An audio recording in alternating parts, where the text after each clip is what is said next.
fort de ce résultat, c'était un résultat prometteur. Nous l'avons assuré à la population au soir des résultats que nous serons présents pour les élections municipales. Oui, nous avons distribué des tracts parce que vous connaissez, quand on perd des élections, ou bien qu'on perd de très peu les élections, notamment de 360 voix, les gens aspirent vraiment à un changement. En faisant 3500 voix sur Sainte-Suzanne, là, il y avait un souffle, un vent de changement qui était en train de souffler. Et ce vent n'a pas soufflé suffisamment fort. Et ce vent va souffler très très fort en mars 2026 à Sainte-Suzanne. Qu'est-ce qui différencie votre candidature par rapport à d'autres? Notre candidature, je parlais tout à l'heure, c'était une candidature crédible. Crédible pourquoi? Parce qu'aujourd'hui, les gens ont besoin de fidélité en politique. J'ai toujours été fidèle en politique. À partir de là, aujourd'hui, les gens regardent ça. Ils reprochent un peu aux politiques aujourd'hui d'être ici, être dedans, être dehors, être ensemble. En fait, ils ne se retrouvent plus vraiment en ces politiques qui changent au gré du vent. C'est que moi, j'ai toujours été un élu de proximité. Là où j'étais élu, j'ai toujours reçu la population.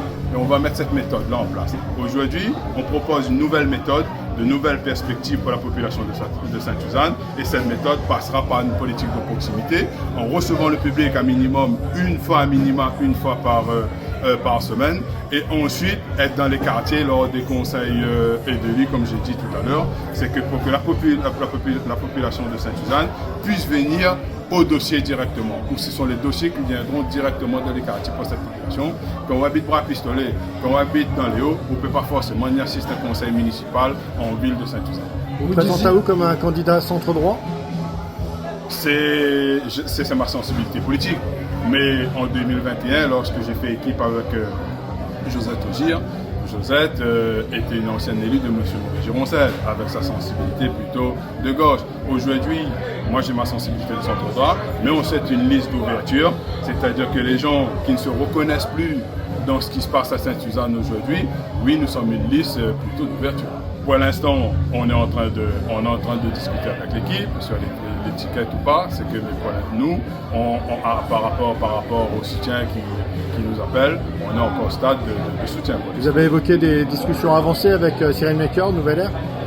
On a échangé notamment sur sa vision concernant les projets pour Sainte-Suzanne. Et du coup, par rapport à ces projets, on est plutôt en phase pour l'instant. Moi, je parlais tout à l'heure d'infrastructure. Vous savez, que ce soit l'infrastructure routière, que ce soit les équipements sportifs, que ce soit les équipements culturels, Sainte-Suzanne est une ville dynamique. On a les associations, on a des bénévoles qui font vraiment un travail remarquable. Et dans les résultats, vous voyez que c'est sportif, culturel, etc. Ça se voit dans les résultats. Maintenant, il faut leur donner les moyens, et des moyens de qualité. Donc c'est à ce niveau-là. Vous connaissez, M. Montrouge, pour construire une famille, il faut une maison.